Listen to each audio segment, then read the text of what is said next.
que le langage qui prétend nommer exactement les choses, justement, ne peut que nommer des choses.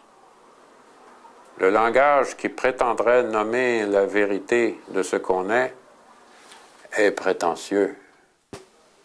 Prétendre exister.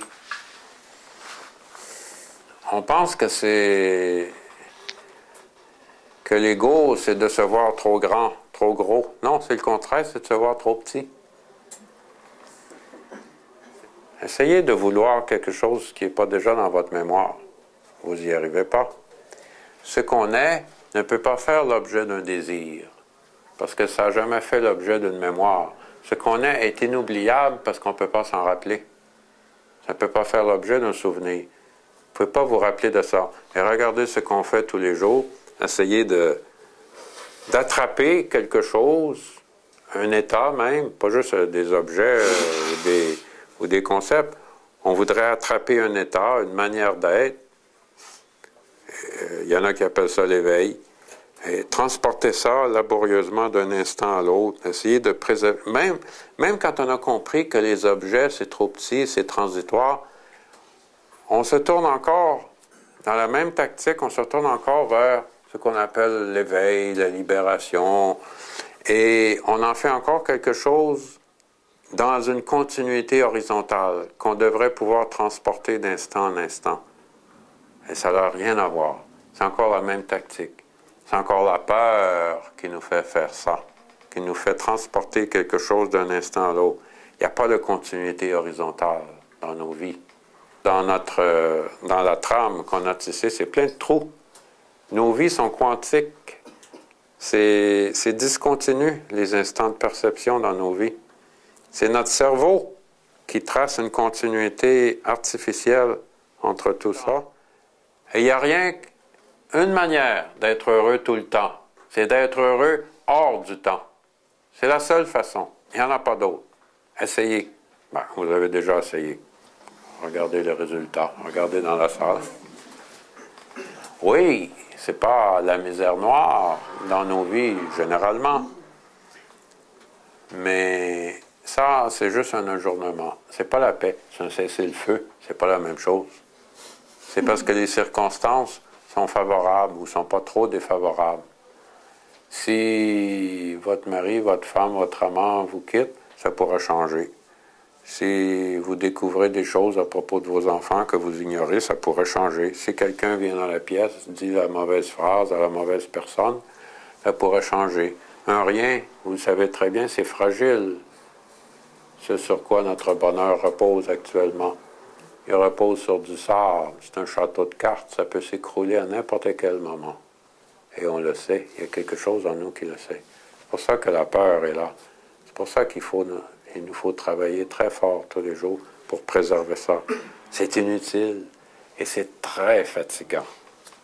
Vous le savez. C'est pour ça qu'on a besoin de dormir beaucoup le soir.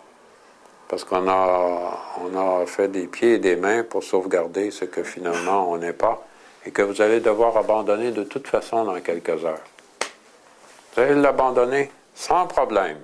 Vous allez tout abandonner dans 2, 3, 4 heures d'ici. Tout. Vous n'allez rien garder. C'est fantastique. Vous n'avez pas besoin d'apprendre de lâcher prise. Vous le faites à tous les soirs. Mais c'est conditionnel.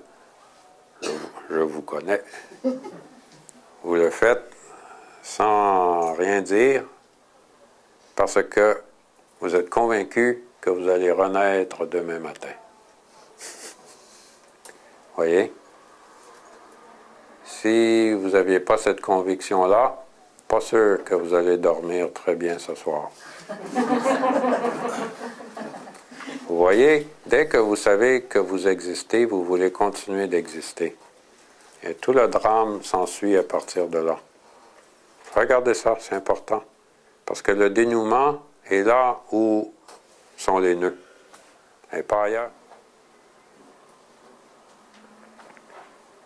C'est ça la poursuite du bonheur, comme je disais. Et comment on va s'en sortir? Parce que ce qui nous fatigue, c'est pas C'est pas telle ou telle situation. C'est une confusion. C'est une confusion colossale. Une confusion entre ce qu'on est et comment on est. Et comment vous levez une confusion? Pas par des exercices, pas par une volonté, en regardant. En regardant, c'est parce qu'on regarde distraitement sa vie qu'on se laisse continuer, qu'on continue à se laisser convaincre d'être quelque chose qu'on n'est pas. On ne sait pas regarder, on dort. Tout ce qui pourrait nous réveiller, on le fuit. Regardez, tout est là. Je dis, regardez, regardez, regardez. Vous allez voir. C'est aussi simple que ça. Regardez, vous allez voir. Mais on ne sait pas regarder. On regarde à travers la mémoire. Alors c'est la première chose à regarder, de voir qu'on regarde à travers la mémoire. Si vous voyez ce qui est faux, ça va s'effondrer. Et il va rester ce qui est vrai, qui est intemporel. Vous n'avez pas besoin de l'atteindre. Vous n'avez pas de mérite à gagner. Vous n'avez pas besoin de mériter votre ciel, comme on disait autrefois. Vous n'avez pas besoin de travailler pour ça. Vous y êtes déjà. Je ne dis pas comme ça. Je ne dis pas que la vie est une illusion. La vie est très réelle, sinon vous ne sentirez rien. On ne serait pas en train de parler. Vous sentez quelque chose. C'est pas rien, c'est pas une illusion. La vie n'est pas une illusion, mais elle n'est absolument rien de ce qu'on a cru qu'elle était jusqu'à maintenant. C'est ça.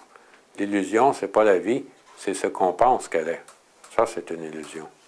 Notre croyance sur la vie, c'est une illusion. Mais la vie elle-même n'est pas une illusion. C'est la seule chose qui n'est pas une illusion.